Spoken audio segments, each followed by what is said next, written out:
Hey everybody, Monica King here with King's Titan Homestead, and I'm just doing a few revealings that I just got in the mail. And you might have noticed on the last video that I did, I mentioned a seed company, and then I did an unveiling of a box from a different seed company. So last time I did one on Annie's seeds, and this time is True Love. But first, we are going to show you something that I just got in. It's called Foragers Day-to-Day Calendar 2026 by the Forager Chef, Alan Burgo. And I enjoy following him. And this is pretty cool. So this is something Dan and I had been wanting to do. You know, you get ideas and then you don't follow through with them and they don't get done. But I will be doing it on our Patreon site. And what it is basically plants that are in season on those days. And this is not necessarily just for right here in Southern Arizona. So there's a lot of stuff here that's not going to apply to me. But it is, I would have to say, inspiring, so that I can look for the plants in my area that are available. So, and it's really cool because, you know, it will, like here's March 19th, ramp leaf or herb pasta. To make a beautiful green herb pasta that actually tastes like the herbs you use, instead of blanching them, combine them raw in a blender with egg yolks before adding to the flour. So it's like tips. You know, you can do that with, you know, a March green here in Southern Arizona. So it's pretty cool. Like I said, this is going to be an inspiration for me, and our local stuff that we go and forage, I'll be putting on our Patreon account, like recipes and things like that. Of course, I'll share a lot of it here, and on the Patreon site under King's Titan Homestead, we have it set up in multiple levels, where pretty much almost everything is accessible if you are a paid member. You can be a free member, and there's a lot of content for that. And then there's also a lot of just public content for people that don't even sign up for it. So again, there's free stuff, and then there's paid membership. And then there's also videos. My classes are on Patreon, and we're going to be doing a lot more things with classes on there. So a lot of the new classes that are coming up are going to be the Beekeeping 101 topics. And so I'll be announcing them as soon as they are listed. But so far, so Foragers 2026 Day-to-Day Calendar by Alan Burgo is now available on Amazon. And I will put the affiliate link below. And as always, as I just mentioned to you, that if you do click on that link and purchase it, I might make a small commission. Not much. Just a little. But this is exciting. This is pretty, I really love. I mean, it is well done. 265 pages, basically, or 365, I don't know. My mind is not thinking. What am I thinking about here? Of really inspiring color photos with tips for foraging. Love it. I absolutely love that. Okay, so the next thing that we are going to look at is called the Beekeeper's Apothecary. Now, this doesn't mean that it is apothecary or herbalism for your bees. This is just Kaylee Richardson from the Honeystead, which is a YouTuber who is a beekeeper. She put together this book on apothecary. So basically, it is a foundational guide for becoming your own herbalist. So, like I said, it is not just for the bee. It is not for the bees, but it is more for human health. So here's herbs for cardiovascular system and things like that. Beautiful pictures. This is something I'll probably do a more in-depth review on. There's black walnuts, elderberries, of course, and how to make infused honeys, and that kind of thing. But this just came out, just was released. There is a thing, bee pollens, so it does talk about products from the hive, And I will do a more in-depth review on this and likely post it on one of our blog informations or so. So the Beekeeper's Apothecary by Kaylee is available right now on Amazon, and I will share the link to this. This is a really awesome hardcover book, very well done. So I'm looking forward to that. So now the next thing that I was going to show you is the unboxing of the seeds. And I think this is going to be my last seed order for this year because I've got plenty of seeds. And one of the things I plan on doing is, while I'm trying to get caught up with everything and all the seeds that I have and all that kind of stuff, I plan on doing mostly traded items through the Plant and Garden Stands organization. It's a nonprofit. So any extra starts that I might grow or any plants that I have that are extra, in order to get different seeds, I will take those in and I will trade them for other seeds. And all of this will be done at no cost to me. So this is my last seed order of this year, I swear. And this is by True Love. And again, as I mentioned before, I do love it when they put the pretty pictures on it, but I don't think that they have it. Like, it's a smaller seed company. And so I did get some garlic to plant. And they have a nice little flyer that comes with it. I can't remember what variety of garlic that is, but it's going to be time to put those bulbs in here pretty soon. Okay, so let's take a peek here at what actual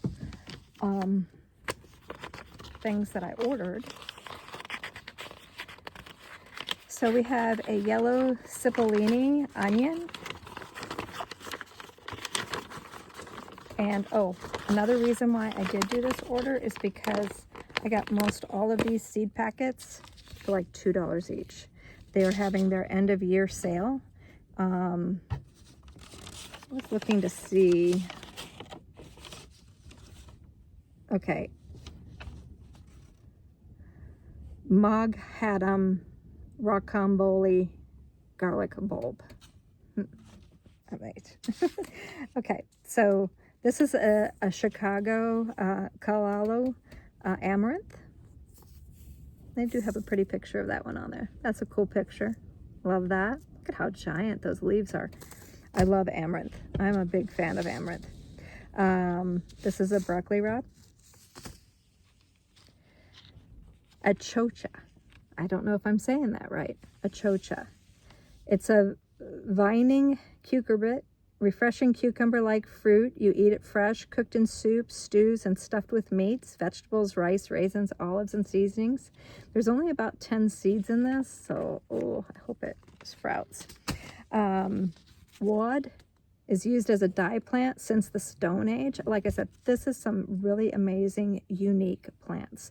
And I've been watching and studying more on nutritionally dense consumption. That's something that I'm getting very much into, foraging locally and nutritionally dense consumption, eating healthier foods. So the leaves produce a blue pigment for fabrics and body paint, native to Europe and Asia, invasive in the Western United States. Oh, Nigerian garden egg is a 3 to 4 foot tall bush producing nutritious leaves and 1-inch round green fruit. Both are used to make garden egg leaf soup, abacha, and other Nigerian dishes. So a lot of these plants that I have here are not from here, but do well in the same environment is basically why I looked for them. And this is an eggplant. I mentioned in my last video how this one eggplant was really heat tolerant, but very bitter and actually burned on consumption, and never really ripened correctly. So this one here is an Iraq, a seed from Iraq, and an heirloom variety native to the land of ancient Mesopotamia and modern-day Iraq, high-yielding, drought-tolerant, and especially suited for frying and baking in dishes. So this is 40 to 45 seeds, so I'm very excited about this one because I love that. This is halberd leaf rose mallow, very large perennial, takes off in the heat of the summer, covered with pink and white 6-inch blooms with dark red centers for months on end. Oh, let's hope that grows. Culinary dahlia. Dahlias make edible flowers and tubers in our traditional Aztec food crop called cocoyocochiti. Don't think I said that right either. But it, again, is more of a ancient food, higher quality, nutritionally dense food. This is a spinach. Now look at that. Isn't that spinach just gorgeous? I mean, so basically the whole idea of nutritionally dense is eating the rainbow. You want to have like a large variety of very colorful fruits and vegetables that are high in antioxidants and high in minerals and everything that is beneficial to the body. And that's where a lot of these very unique plants are going to be coming in. So this one here is a king's salad, native to the Americas, ulam rahe, or Kenneker, again, I'm probably screwing this up, is a cosmos species grown for flavorful, pungent, and nutritional edible leaves. Like I said, higher. I am hoping they're not all real bitter because Dan's not a big fan of bitter. But again, we're looking for high quality food here. This one here is garden huckleberry. We have a greater burdock. This one is got tall, showy yellow flowers bring cheerful drama to the garden. Its roots are used for healing. Originally from Spain to Western China and grows wild in North America. Elecampane. Again, hoping I'm not really screwing these names up really bad. La Tioto is a commonly peppery herb in Vietnam. It is eaten fresh and used to wrap fish and meat, known to cleanse the blood. Again, nutritionally dense foods. So I'm excited. And a stinging nettle. This is a huge one. This is one I was really hoping to get in. We do have it native here in southern Arizona. Haven't had a chance to go pick it. I seen it down near Arivaca on the hillsides. And nettle is a very, very high quality plant. St. John's wort, of course. Hoshishu, aromatic mint family herb used especially in Japanese, Korean, and Vietnamese cooking. Broad, flat leaves, green on top, burgundy underside, grows 2 to 3 inches tall, or feet tall, sorry about that. And it's bushy. It's AKA Paria, beefsteak leaf, sesame leaf. So, you know, all of these things too, like I said in previous mentions, is that when they flower, these more nutritionally dense foods for us are going to be higher quality flowers, forage for the bees as well. So this is like dual purpose. And then the same thing when I'm pulling these plants out, or if I have an overabundance of a certain green, all of this becomes fodder for the chickens, and then the eggs become more nutritionally dense. Something I wanted to mention is that if you have chickens and you feed them chia seeds, your eggs will then be higher in omega-3s. All these things, all these wonderful things. All of this stuff I will be mentioning as I come across it, as we grow it, whatever works, what doesn't work, what tastes nasty. All these things are just going to be tested here on the farm and in our kitchen, and then I'm going to make that information available on our Patreon site. So Indian cluster bean, important vegetable for many people from India and Pakistan, cooked tender young pods in a dry curry or vegetable dish, likes heat, sun, and well-draining soil. Likes heat and sun. This is also, of course, a nitrogen-fixing legume. So, and then I love this rat's tail radish.